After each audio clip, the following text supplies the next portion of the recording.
আয়াত ১২৬ وَإِنْ عَاقَبْتُمْ فَعَاقِبُوا بِمِثْلِ مَا عُوقِبْتُمْ بِهِ وَلَئِنْ صَبَرْتُمْ لَهُوَ خَيْرٌ لِلصَّابِرِينَ। অনুবাদ: আর যদি তোমরা শাস্তি দাও তবে ঠিক ততখানি শাস্তি দেবে যতখানি অন্যায় তোমাদের প্রতি করা হয়েছে। তবে তোমরা ধৈর্য ধারণ করলে ধৈর্যশীলদের জন্য সেটা অবশ্যই উত্তম। তাফসির ১ নং ফুটনোটের বিবরণ।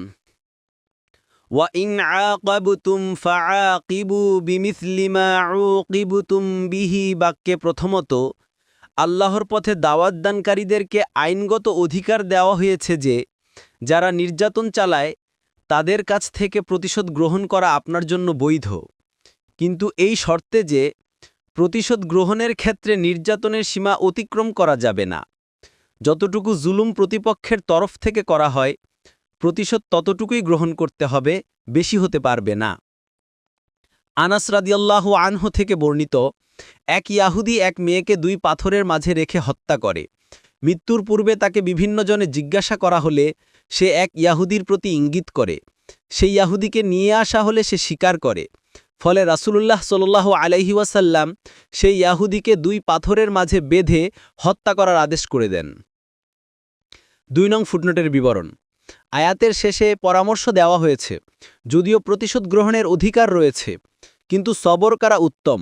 উহুদ যুদ্ধে ৭০ জন সাহাবীর শাহাদাত বরণ এবং হামজা রাদিয়াল্লাহু আনহুকে হত্যা করার পর তার লাশের নাক কান কর্তন করার ঘটনা দেখে রাসূলুল্লাহ সাল্লাল্লাহু আলাইহি ওয়াসাল্লাম দারুণভাবে মর্মাহত হলেন।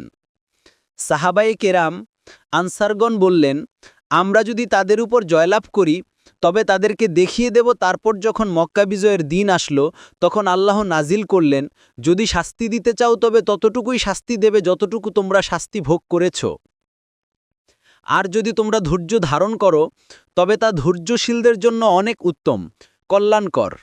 তখন এক লোক বলল, আজকের পরে কুরাইশদের কেউ অবশিষ্ট থাকবে না।